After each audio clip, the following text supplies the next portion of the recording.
What up, Cavs Nation? I'm your host, Ethan Sands, and I'm back with another episode of the Wine and Gold Talk podcast. And we are coming to you with a full day of being able to just evaluate the Cavs' Game 1 win over the Miami Heat. Jimmy and I were talking about before the podcast, just getting to sit back and kind of watch over the highlights.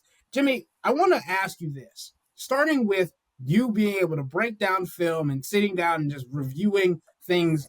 What stood out to you on the second watch, and what you got to take away from this one? Donovan Mitchell's really good, man. And that pops immediately, right?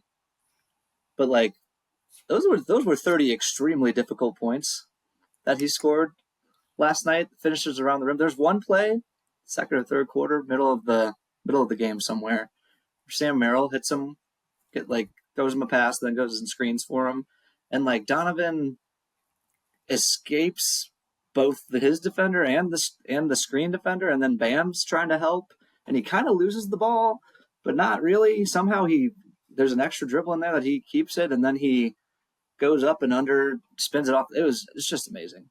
I think watching all of Donovan's buckets back, would highly recommend that. All of Ty Jerome's buckets back. That's fun. The other thing, the Heat, we posited this last night. Boy, the Heat are in big trouble. They are in big trouble. Yep.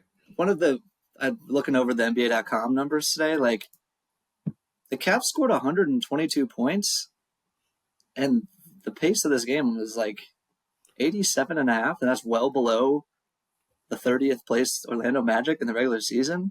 That's really hard to do. Their Cavs offensive rating was like 137. Yeah, it was last night. And I honestly, to go back to the Donovan point, feel like there's some stuff meat left on the bone there. Like, Donovan doesn't have to work so hard to score those points. He wasn't shooting very well.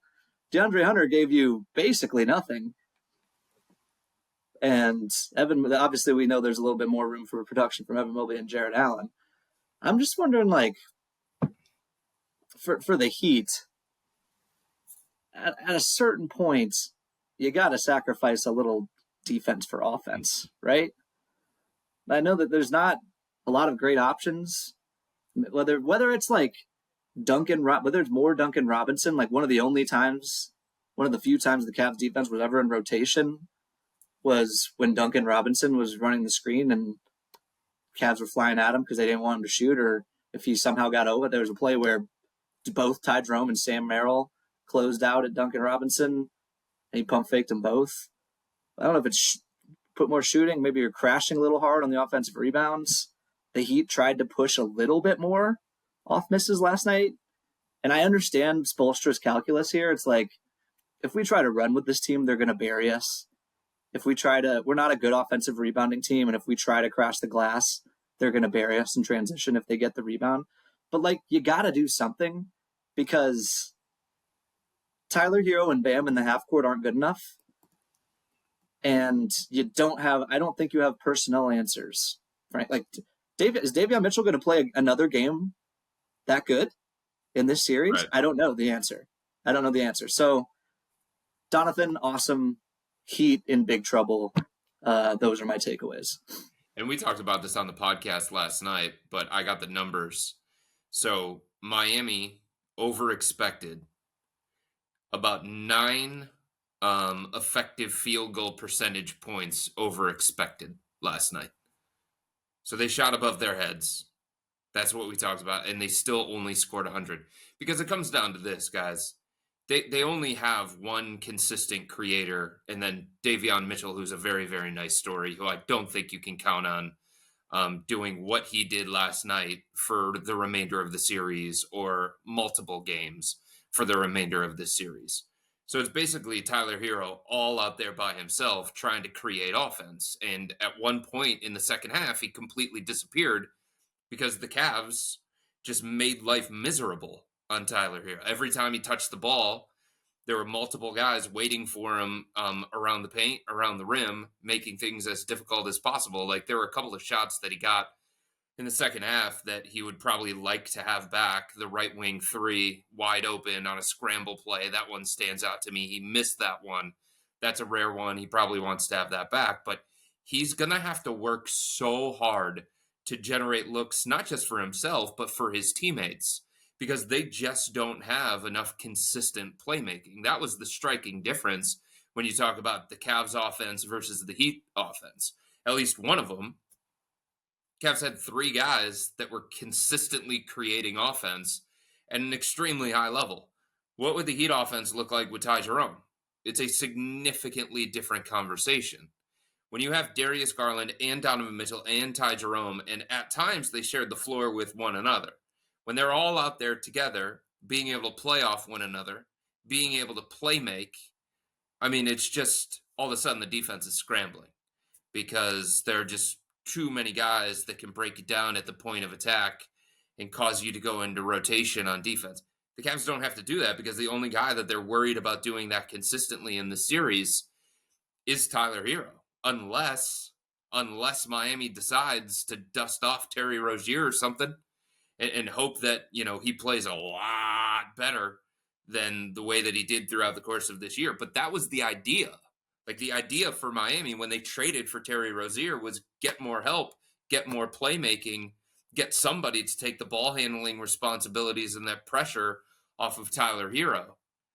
And Terry Rozier has been a non-factor, and he's been unplayable because of a variety of different reasons. So unless they do that, I don't know where else they go for more playmaking on the offensive end. The Miami Heat's best chance of taking a game is in game 3, and we've talked about this on different podcasts, but I also think it also has to be like Andrew Wiggins and Tyler and Terry Rozier go for a hateful 20 apiece, right, on against Cleveland in a game where it's basically 2 guys that historically have outplayed themselves when they play against the Cavs. I think that's the necessary scenario for the Heat to have success, especially when you talk about Tyler Hero and Bam Adebayo needing help around the basket. Obviously, it's unlikely that Terry Rozier sees significant minutes unless Eric Spoelstra is just like, we need to try something to get. Well, you do. You got to do something. You can't do that again. And the thing, Tyler Hero is working so hard on offense. The Cavs are also absolutely filleting him on defense. And I was like, normally you have to hunt that kind of thing. They started him and left him on Darius for a lot of the game. And I was wondering, is Spo trying to run some sort of Jedi mind trick here to have Darius hijack the offense, and maybe Spo doesn't necessarily. Maybe Spo has similar questions about playoff Darius that we've been asking for the last couple of months. I thought that was interesting because they never really, until late, switched. They went with more Davion, but I think more Davion came when Donovan was on the bench. Man, they were putting him. They were putting so many easy buckets, either directly generated by Tyler Hero's man or created by Tyler Hero's man. There's just so many problems I don't know that Spo has the tools at hand to solve them. One thing I will say, and I think he will do this, you got to run less drop coverage. Mm-hmm. You got to bring the bigs up more to the level, because Darius and Ty, I don't know if they're going to shoot like the way they did in the second half for the rest of the series, but letting these guys walk into these 3-pointers, that just ain't going to cut it, man. And again, Tyler Hero, maybe if you got Davion Mitchell on the ball, that's one thing because he's feisty and can get over screens. Tyler Hero ain't getting over these screens. He's just not. And you have elite shooters walking into these threes. Donovan had a lot of good looks out of this too. He just didn't make as many of them. So, yeah, you've got to shake the snow globe, and whether that's more zone, whether that's trapping the ball handlers and trusting your defense to rotate behind, but whatever they cooked up in game 1 wasn't working, and it won't work going forward. Especially surprising coming against the second best 3-point field goal or 3-point percent shooting team in the league, right? Why would you start in drop coverage? Especially that gives you less opportunity to go to that zone that Chris mentioned the other day that they started with in the third quarter. Surprisingly that late, maybe not so surprising because the Cavs were still knocking down shots. If you know that they're making shots, then you're less likely to go to the zone because the most exploitable portion of the zone is the 3-point shot. So I think these things go hand in hand when you talk about Spo's genius and what he's going to do and trying to figure out how to take advantage of situations. But Chris, is there an area that you saw that Miami can improve on significantly to make a change? Or is this just like throw your hands up and is Spo like shit out of luck? I think you throw your hands up because at some point it's about the Jimmies and the Joes, not about the X's and O's. And we all know Spo is great. And, he's going to have 2 days off in between game 1 and game 2. Then he's going to have 2 more days off in between game 2 and game 3. So he's going to get in the lab and he's going to try and cook stuff up. But there's only so much that you can do in terms of in-game adjustments. There's only so much you can do in terms of X's and O's and strategy. And I never put anything past him, but I just don't think he has enough talent to make his smarts matter in this particular series. So, the only question that I have moving forward in this series, and it might sound brash, but I don't care. The only question is whether or not it's going to be a sweep. Because I think Miami is so completely overmatched. The defense that they play, it's fine if they're a top 10 defense. But they recorded that top 10 defense across the entire NBA. Now they have to be a top 10 defense against the best offense in the NBA, one of the best offenses that we've ever seen in NBA history. And there is a stat out there that Miami, against top 10 offenses, they were not a top 10 defense. They were 19th in defense. So I don't think their defense, which is supposed to be their calling card, which is supposed to be their strength, I don't think it's going to be good enough consistently to neutralize the Cavs and everything that they can throw at Miami from the offensive end. And we've already talked about the complications Miami has offensively. They shot, like I said, 9 effective field goal percentage points over expected. They shot 49% from the field. They shot 41% from 3-point range. Davion Mitchell had one of his best games since leaving Baylor. And they managed 100 points. And they controlled the pace. They controlled the pace. Barely getting to 100 points. You can't beat the Cavs scoring 100 points. Like, this isn't last year's Cavs. This isn't 2 years ago Cavs. You can't beat these Cavs scoring 100 points. This is just not going to happen. So I just don't know where they're going to find more offense and get into the 110, the 115, the 120. Maybe they're more disruptive at the point of attack and they create turnovers and they can score off turnovers and try and get in transition and try and get shots quickly so that they don't have to operate against a set Cavs defense, which was really, really suffocating and more focused, more intense, more physical than it had been for a majority of the second half of the season. So maybe you hope that disruption on defense leads to easier offense, but I just don't see it. I just don't see enough pathways for Miami to make this a competitive series because I do not think they have the Jimmies and the Joes. This was a Miami, like they succeeded in a big part of their game plan, which is slow the game down. Yeah. And naturally, sometimes the playoffs, that happens organically, but like, there's going to be a couple of games where the Cavs are the aggressor in that manner, and it gets up and down. And it's like at that point, like it's going to get ugly, man. I like the Heat played for a lot of that game. That game went about as well as they could have hoped. I mean, the Cavs made a lot of threes because the Heat were defending Cleveland in a way that accentuates its strength, which is off the dribble creation and pull up shooting. From the 3 players we're talking about, Donovan, Ty, and Darius. But, like, I think if you told Spo, hey, you're going to be within 6 with however much time was left when Haywood Highsmith hit that 3 to cut it to 6, that's all you can ask for is hope you have a chance. And then you get to that point, you're competitive in the fourth quarter, and you just get buried under a barrage of Ty Jerome threes. Like, there's a decent chance that was the best chance the Heat had to steal a game in this series. Again, the Cavs were hitting on a lot of cylinders. But like, again, DeAndre Hunter gave you basically nothing. Evan Mobley was really passive. Jared Allen fumbled a couple of weird passes underneath, and I thought his energy was really good on the defensive end. I thought he battled on the glass, but like he can give you more. Isaac Okoro, I mean, maybe Isaac Okoro is not going to hurt you from deep that much, but 0 for 4, you think there could be more there. Sam Merrill missed an open look or two. Mm-hmm.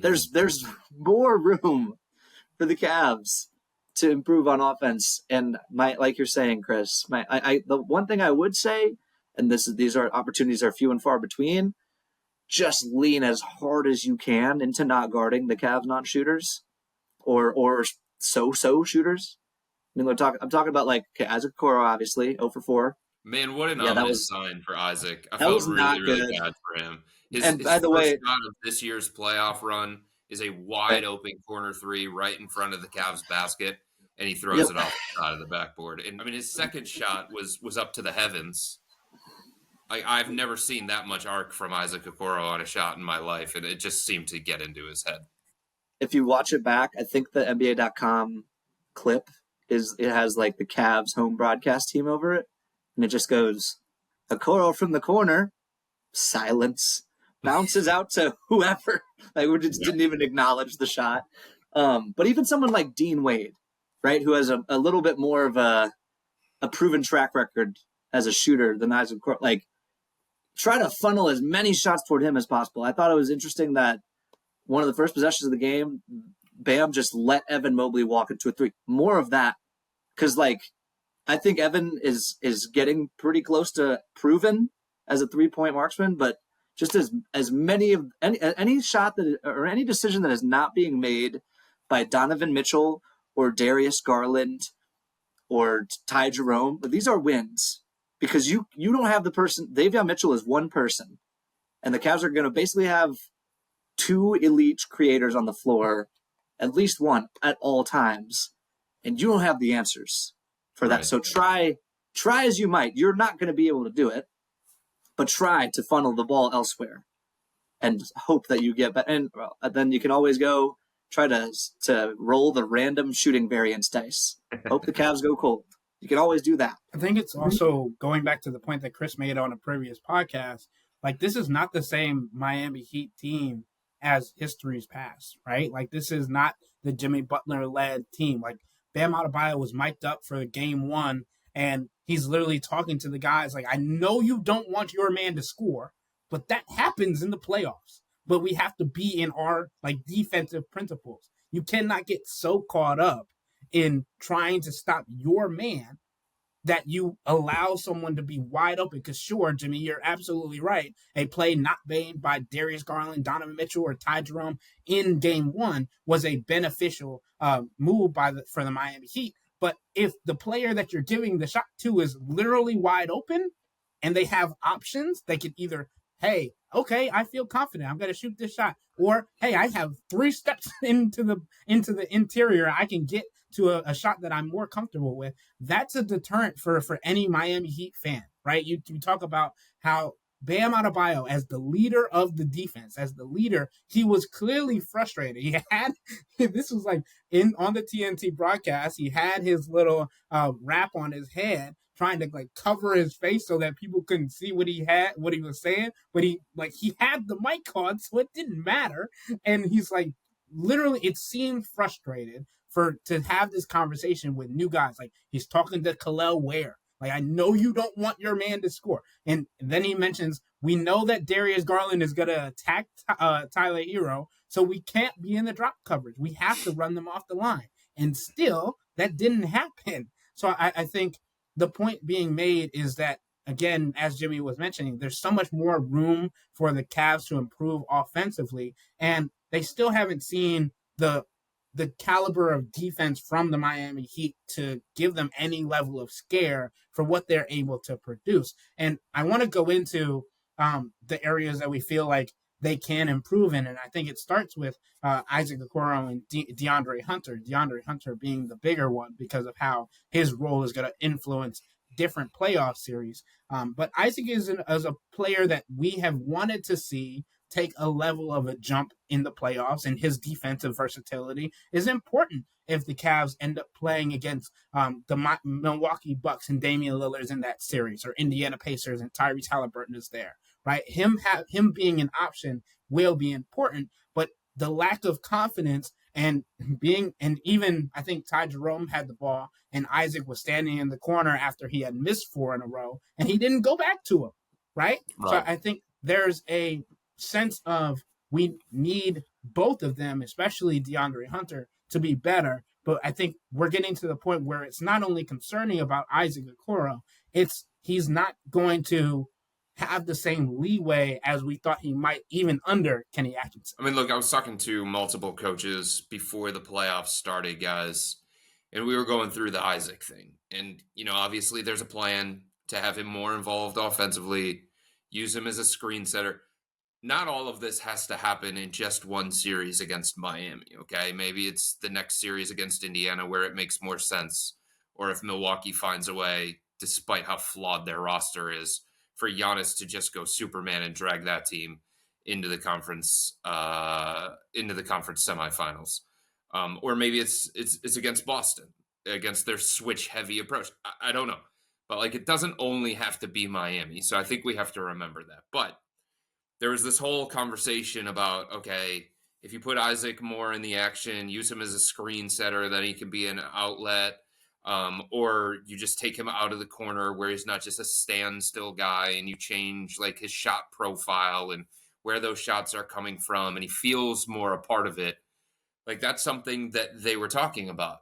But as that conversation ended, one of the coaches looked at me and he said, but he's got to make shots. If he doesn't make shots, he can't play. And everybody in this organization knows that. Isaac knows that. It is the swing skill for Isaac since the moment he was drafted 5th overall out of Auburn. And it just hasn't been consistent enough for him in the playoffs. And you can sit there and you can say, well, JB Bickerstaff's system. You can sit there and you can say, well, the way that JB Bickerstaff used him within the offense. But at the end of the day, teams do not respect Isaac Okoro's shot. And if he's going to be playing alongside, 4 capable offensive players, and Miami's defense is going to be put in a situation where they got to pick their poison, like every other defense that plays against the Cavs, who do you think they're going to leave open? It's going to be Isaac. And if he doesn't make shots, it's going to be hard for Kenny Atkinson to trust him. It's going to be hard for Isaac in particular to bring enough on the defensive end of the floor to make enough of an impact on that end of the floor while being what has been a liability offensively. So that's something to continue to watch for. If he makes shots, he's going to play consistently. If he doesn't make shots, it's going to be hard for Kenny Atkinson to continue to justify that because he has other capable options. He's got more guys that he can go to and feel confident in and just continue to rotate through that glut of wings and see, okay, who's got it going? Who works well in a specific matchup? Who works well in a specific situation? The DeAndre thing, I don't know. I've spent a majority of the last day trying to think about that and talking to as many smart people as possible about that.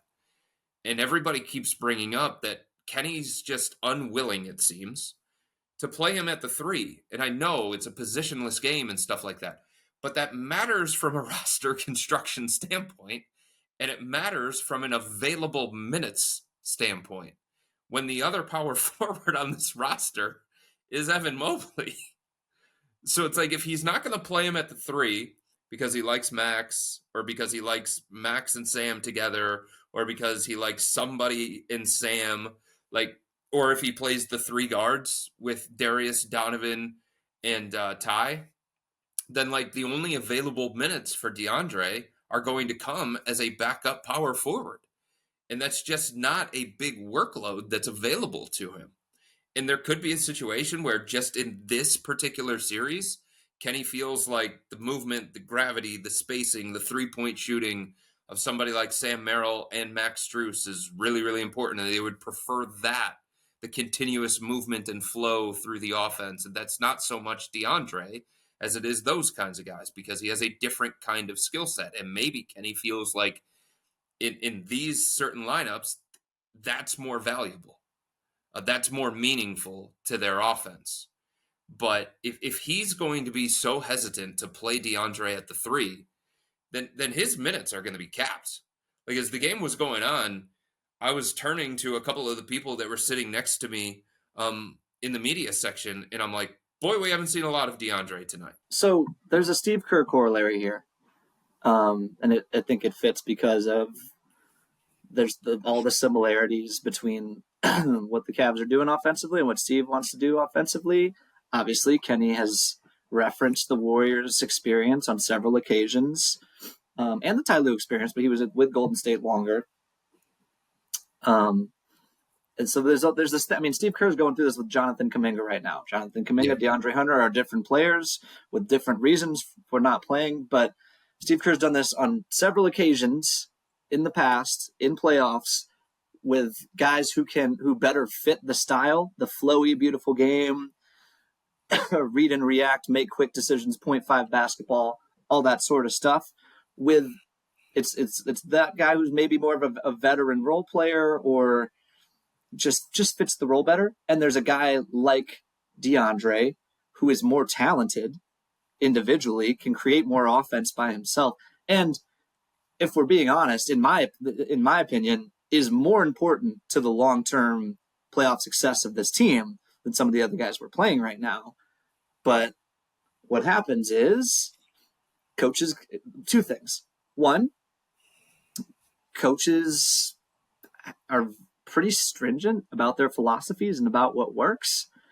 And I mean, who's going to, you can question small things, but like at the end of the day, Steve Kerr's been right way more than he's been wrong. Okay. Right. So that's something to keep in mind here. The other thing is Kenny Atkinson's probably going to be the coach of the year. So that's right. That's right. That's the guy that's so making Kenny Atkinson has also been right already way more than he's been wrong this year. Right. There's also, and I'm going to sound like a broken record here, there's also the politics game. Like the DeAndre Hunter, the only reason not to play DeAndre Hunter at the 3 is so that you can play more other guys at the 3. And Kenny remains insistent on, we're going to play 10 in the playoffs. Or even if that means that Dean Wade plays like 6 minutes, he's going to play in the playoffs. And we know Dean Wade's a rhythm.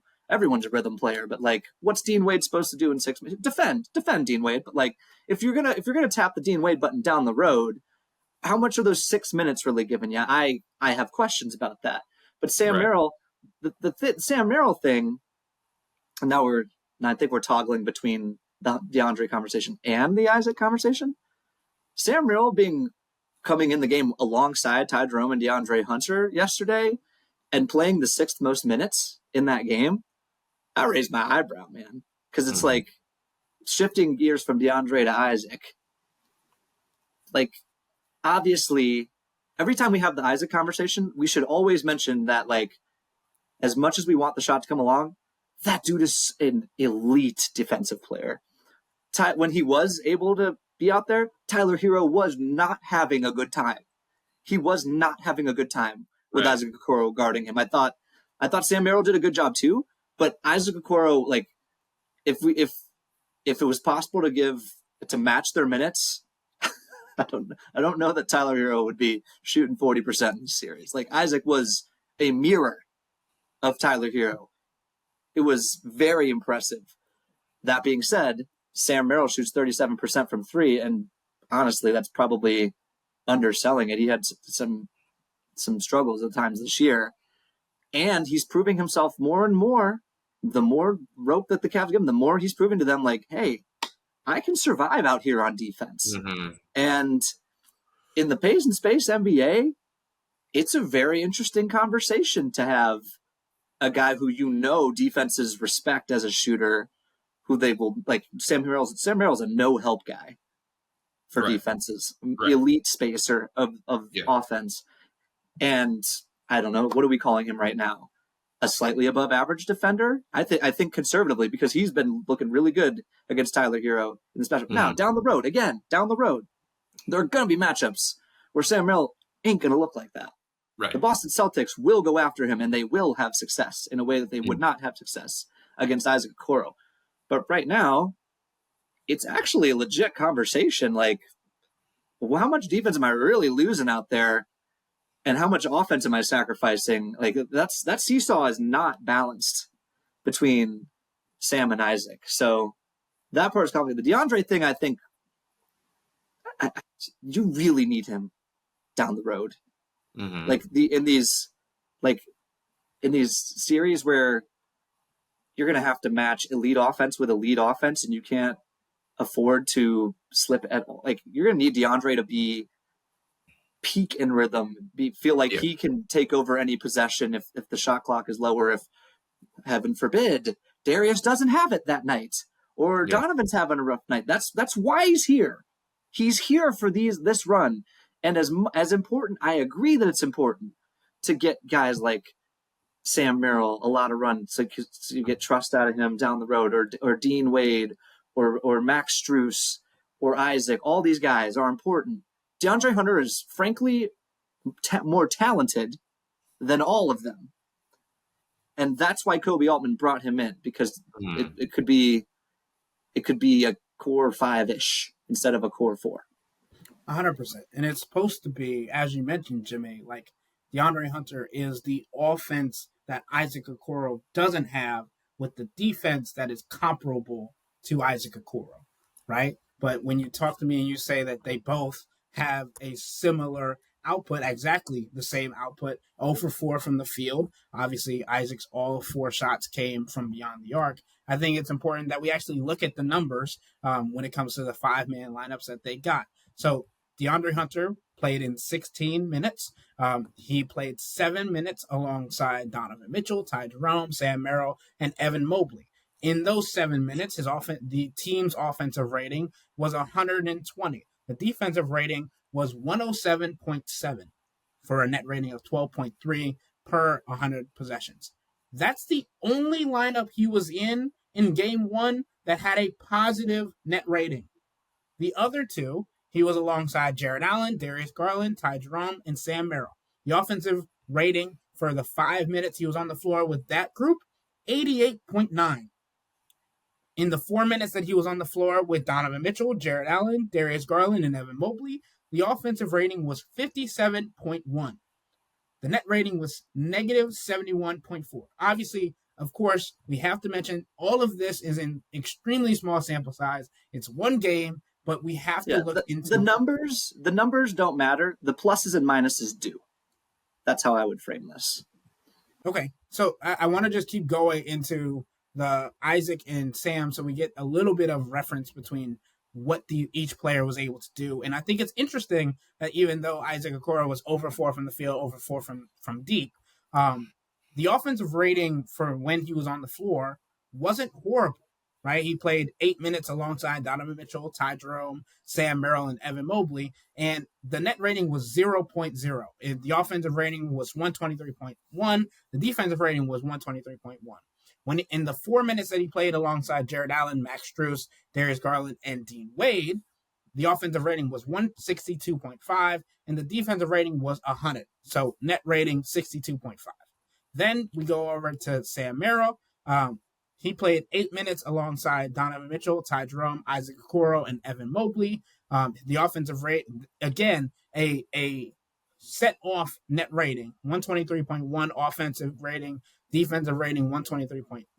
So and then in the 7 minutes, he had the most variation of the lineups he was in, which I think is a testament to Kenny Atkinson keeping him in the game, right? The best lineup that he was with the 5-man lineup was Donovan Mitchell, DeAndre Hunter, Ty Jerome, and Evan Mobley. This offensive rating was 120 to a defensive rating of 107.7 for a net rating of 12.3. So I just think when we talk about these small sample sizes, when we talk about how they can matter in slight stances, when it talks about how Kenny Atkinson has used all of these guys in different lineups, I think it's important when we can continue to have the conversation about where these guys will fall for the remainder of the series and in the playoffs, because DeAndre Hunter, as we have all mentioned and admitted, is going to be extremely important, not just in this series, but how far the Cavs are going to be able to go, especially if we know that all eyes are going to be on Darius Garland and Evan Mobley. It's about how these rotational pieces are going to fill in the gaps. I think like there are two things here, though. I think number one, we understand throughout the course of a playoff series that lineup decisions, rotational decisions are fluid beyond your most important players or what you deem as your most important players. Like we know that for the Cavs, the core four are going to log a majority of the minutes. And I know what you said, Jimmy, about the importance of DeAndre, and there's a reason why the Cavs gave up everything that they gave up, which wasn't really all that much, but why they were so interested in going out and getting somebody like DeAndre Hunter. They understand his value. They understand his versatility at both ends of the floor. They understand like the different things that it can do for them in terms of lineup construction and how important he has been in the past when matching up against Jaylen Brown, Jason Tatum, Giannis, and Pascal Siakam, guys that they could potentially see depending on how things shake out moving forward. But if you just ask yourself a question, because Kenny Atkinson is also human, like he's not a robot. Ask yourself a question, like what players beyond the core four most look like Kenny Atkinson players? Who stands out to you? Max Strus. Max Strus would be one. Sam Merrill, and Ty Jerome, right? Yeah. So beyond the core four, those were the guys that got most of the minutes because they're Kenny Atkinson guys, because they fit exactly the style that he wants to play. And they do the things that he values the most as a head coach. And that's not to say that DeAndre doesn't, but they've all been here the entire year. Kenny Atkinson had 6-7 months with those guys. He's had 3-ish with DeAndre Hunter. And like, there's a trust that he has built with Sam Merrill. There's a trust that he has built with Max Strus and Ty Jerome. And there's like feelings that he has for what they do and how they impact this team that go all the way back to off-season workouts. And that was built throughout the course of a regular season. So it doesn't mean that DeAndre is just going to get lost in the shuffle and Kenny doesn't recognize the importance of DeAndre. Yes, he does. He was involved in those conversations too. But he's not as much, to me, he's not as much of a Kenny Atkinson player as some of these other guys that we're talking about. And if Ty Jerome is going to play the way that he did in game one, it's going to be really, really difficult for Kenny to take him off the floor. And he's not going to take him off the floor at the expense of Darius and Donovan. So how do you keep him on the floor? You play a 3-guard lineup, and then you just determine who's going to be the 4. Is it going to be Evan Mobley? Is it going to be DeAndre Hunter? Is it going to be Max Strus? Are you going to go super, super small and then toss like Sam Merrill? Like whatever the case may be. And then if Max Strus is going to play the way that he did, especially at the beginning of the game and hounding Tyler Hero 94 feet away, it just becomes a numbers game. And it becomes really, really difficult to determine, like, okay, I want Max Strus to play a bunch of minutes. I want Ty Jerome to play a bunch of minutes. I want Sam Merrill to play a bunch of minutes because I believe in him. How am I supposed to play DeAndre a bunch of minutes too, with that being the case? So this is the Steve Kerr conversation that I was just having, right? And to me, I would flip this to play a devil's advocate. Chris is saying Kenny has such a strong relationship with these guys, so that's why he's riding them. That's true. I see the logic in that.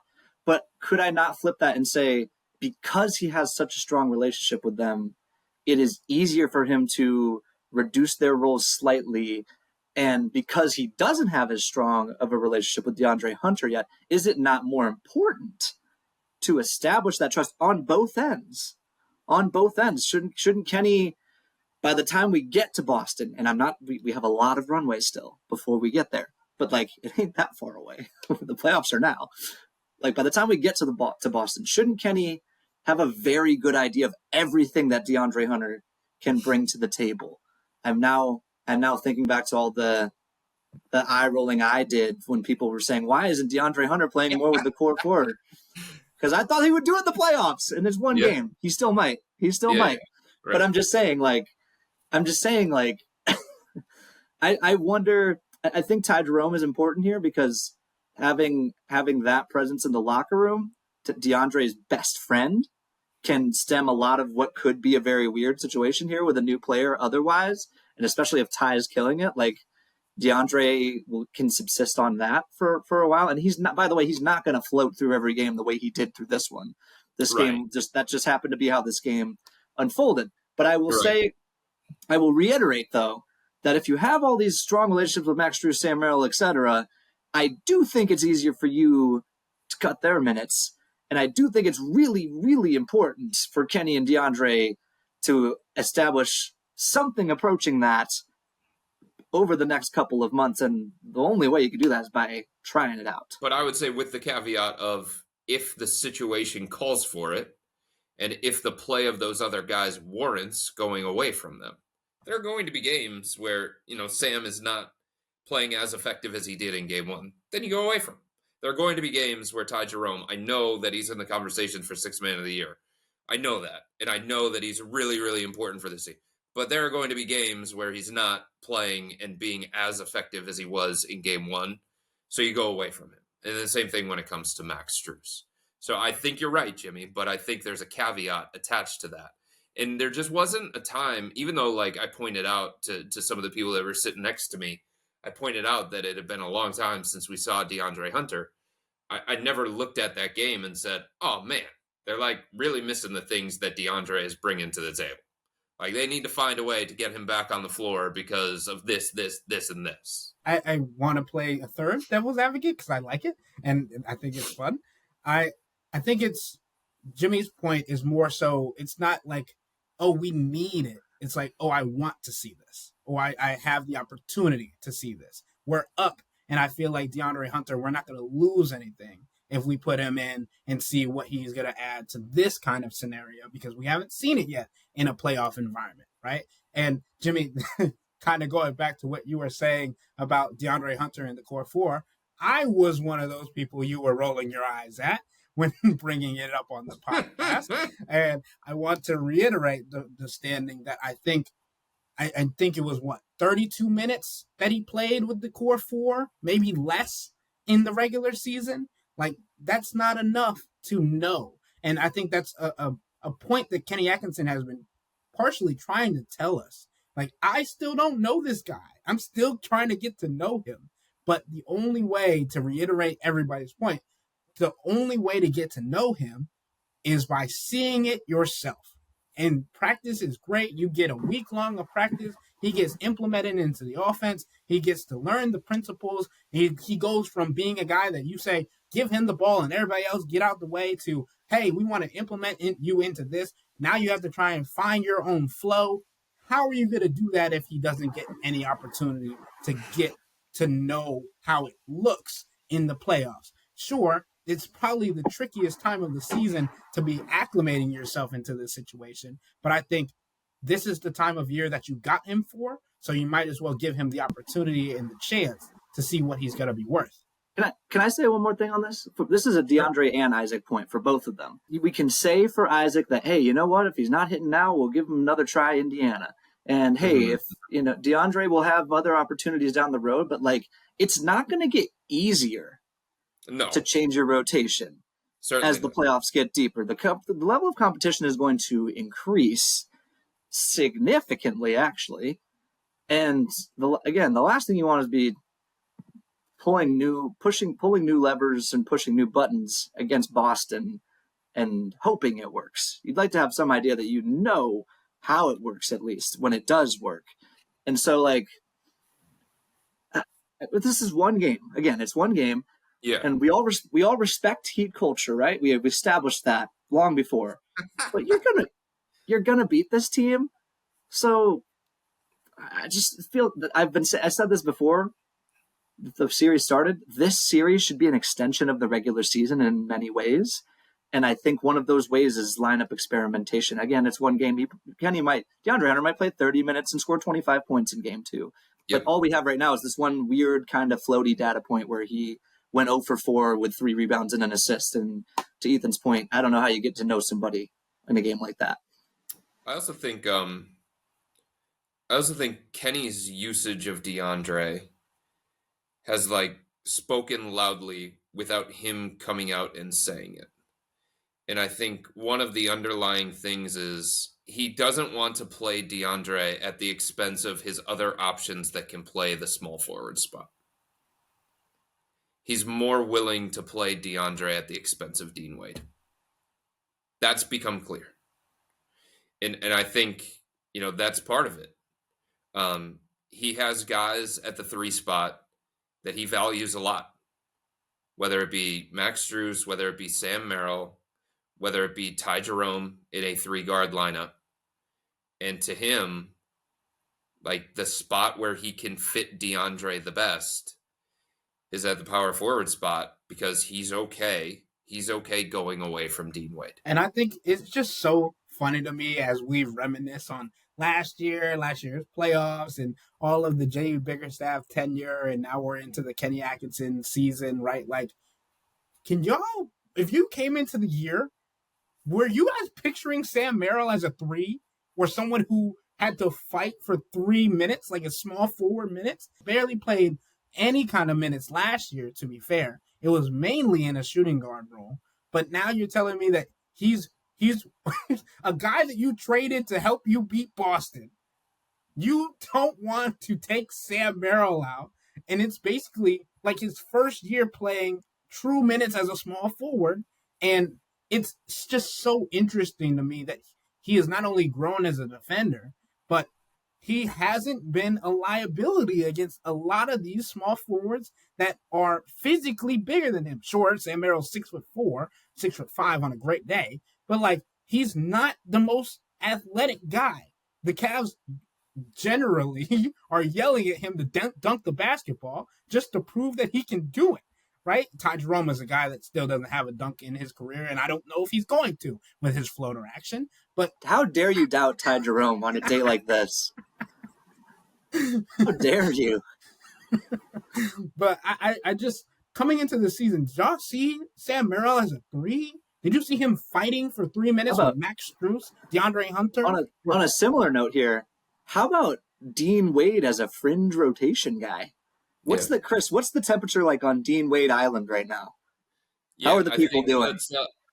In the words of Ty Jerome, let's reevaluate after this series because I think it comes down to the things that Dean does best matter more against a team like Boston. Dean Wade or DeAndre Hunter against Boston, it might be Dean Wade and DeAndre Hunter. That's right. And if we're having if Isaac Okoro has to make shots to play, Dean Wade also has to make shots to play. 100%. And if he's not shooting any shots before that series, and maybe he will, because again, Pascal Siakam is a unique kind of player that a player like the Heat don't have anyone resembling Pascal Siakam, and that's the kind of body type that DeAndre Hunter and Dean Wade are better against than your Isaac Okoro's, your Sam Merrill's, your Max Strus's. So again, a lot of road ahead.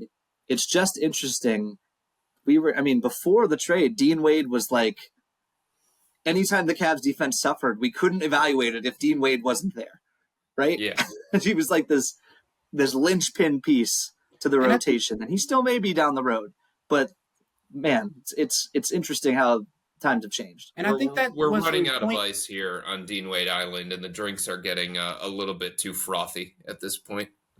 And I think, Jimmy, like that was a point that we made between Dean Wade and DeAndre Hunter when the trade was made for DeAndre, right? That's something that Chris and I had talked about on that first podcast. Like, what does that do? What does that mean for Dean Wade's significance on the team that when he's not going to have the offensive end, you can throw in a guy like DeAndre who, again, is comparable on defense. But before you hijacked my question, I wanted to get back to an answer on Sam Merrill as a small forward in this league. I know he's a sharpshooter and he's a shooting guard by trade, but you're getting so caught up in the position.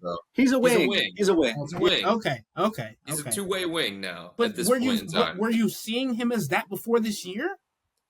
I had a conversation with, I don't remember if it was Nate Duncan from Dunked On or if it was Zach Lowe from the Low Post, but he asked me to identify like 2 unheralded guys to keep an eye out for the Cavs.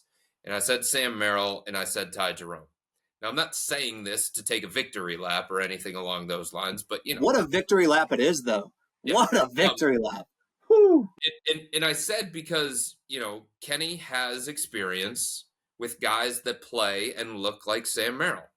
And Kenny kept talking about Joe Harris over and over and over and over again, and the three-point shooting and the movement and the cutting and all that kind of stuff. And Sam Merrill was built in a lab to play in Kenny Atkinson's system. Just stylistically, those are the guys that Kenny Atkinson prefers. Those are the guys that Kenny Atkinson thrives with. And then point guards. God, his history of point guards, it's outrageous. He helped freaking Jeff Teague. He helped him become an all-star. He made D'Angelo Russell look competent. Look at what he's done with Darius Garland. It's not a coincidence, right? I know Darius was an all-star before that, but getting back to that all-star level, Kenny Atkinson was a point guard. Kenny Atkinson's history with point guards is well documented. So Ty Jerome, again, another guy who was built in a lab to play in Kenny Atkinson's system. So, is it a surprise? I guess mildly when it comes to Sam Merrill, but this is a different coach, and this is a different coach that values different things. And JB Bickerstaff didn't value the things that Sam Merrill does well as much as Kenny Atkinson does, because JB couldn't get past the whole defensive liability thing, the defensive deficiencies thing in his system that called for something different on the defensive end of the floor, right? So JB kept having that impediment to Sam Merrill being valuable or Sam Merrill getting minutes. Kenny Atkinson doesn't have that impediment because he focuses on the great things that he does for this offense. The same way that Joe Harris did for his Brooklyn Nets. The same way, no, I'm not comparing him. I'm talking about a skill set. I'm talking about a style. The same way that Klay Thompson did for the Golden State Warriors. The constant movement, the cutting, the off-ball stuff. Sam Merrill has been top 5 in the NBA in all of those categories for the last couple of years. And Kenny values those things more than the previous coach did. So, yeah, it is a surprise to see him in game 1 of the playoffs get as many minutes as he did. But when you take a step back and you do blind resume type conversation with it, it makes a little bit more sense because of this coach and what he thinks matters to the success of his free-flowing, 3-point heavy, continuous movement, random cutting offense. 2 things before I let Jimmy wrap up today's podcast. First of all, I just came across a video of Jeff Teague breaking down how he used to watch film with Kenny Atkinson on all of the best point guards in the league and taking different things from them. I'm very curious to ask Kenny if he's had these kind of sit downs with Darius and how he's implemented that into his game this season and how that might have helped him. But I also, of course he has. Yeah, Kenny loves working with point guards. 100%. But when it comes to Sam Merrill, and this is where I'll end, do you guys think JB Bickerstaff, seeing him as a defensive liability and putting that in his head and constantly reminding him that this is the reason you're not playing, that Sam was like, hey, okay, I'm going to show you and everybody else that thinks I'm a defensive liability and improve my defense significantly? Or do you think it was just a time of or a sense of playing for a different coach? Because I think it's a lot of different things being put into this, but I know Sam Merrill is a very prideful guy and also likes to talk his smack too. So being able to have more opportunity to do that on the defensive end by getting stops, I think is something that he would cherish as well. That's the story of Kenny, right? Giving opportunities to these guys. Every time a new coach comes in, it's first day of school for everybody, renewed opportunity in some regards. I mean, you know who your core guys are, but I think the mid to late parts of your rotation can change drastically, as we've seen, right? Did JB Bickerstaff, does Sam Merrill have a picture of JB Bickerstaff on his wall And does he have a robot that he does defensive slides with while JB Bickerstaff's face is on it? I don't know about that, but I'm sure it motivated him some. I honestly think it's more about what we talked about at the beginning of the year, where JB was like, you better make your first 2 threes or you're sitting down. And Kenny's like, hey, man, that's right. Go out there. I'll give you whatever you need. And then I think if you asked Kenny, I don't think Kenny knew Sam Merrill could do this defensively. I think this has been a surprise for a lot of people. And it's a fun surprise. I'm also just thinking between like Kenny and Eric Spoelstra right now. Kenny's like, man, I can't find minutes for DeAndre Hunter.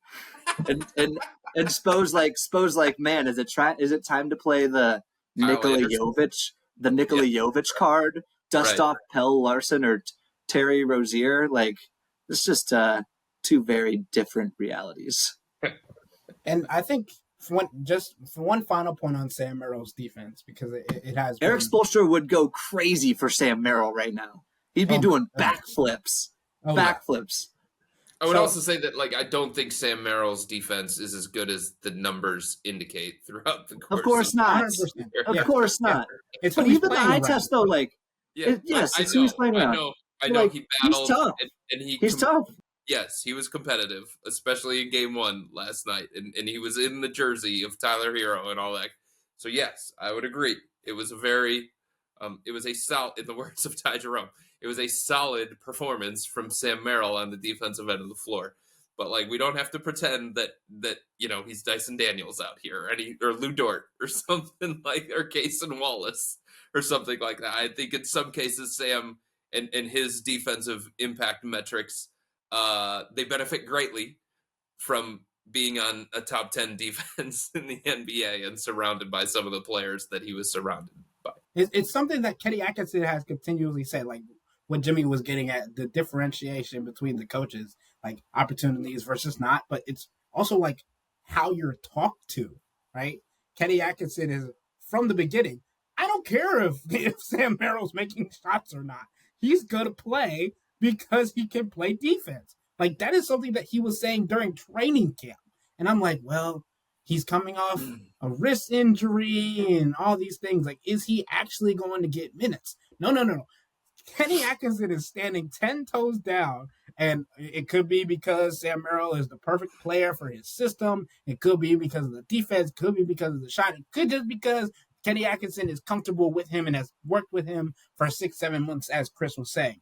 But, like, the fact that Kenny was saying this from the beginning, that his defense was going to be something that kept him on the floor. And I think that's the difference of how Sam has been able to tap into that end of the floor rather than J.B. Bickerstaff being like, oh, we don't know if we're going to be able to use him because if he's not shooting the ball well, then he's going to be attacked on the defensive end. And sure, that might have been true last year. It was true. It's true this year. Right, they're going to attack him anyway, so might as well see how he holds up, and rather than just making him think that even if he's not making shots, you got to take him out. What's the Yogi Berra saying? It's the game is 90% mental, the other half is physical. Like, it is entirely that. Like, I think it's important that we all understand that this is a kid's game, but it's also a mental game as well.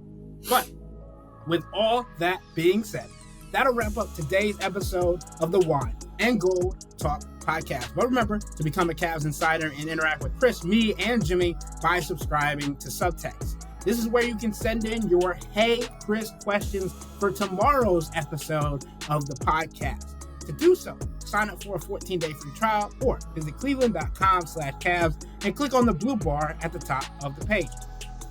If you don't like it, that's fine. All you have to do is text the word STOP. It's easy. But we can tell you that the people who signed up stick around because this is the best way to get insider coverage on the Cavs from me, Chris, Jimmy, and Ashley. This isn't just our podcast. It's your podcast. And the only way to have your voice heard is through Subtext. Y'all be safe. We out.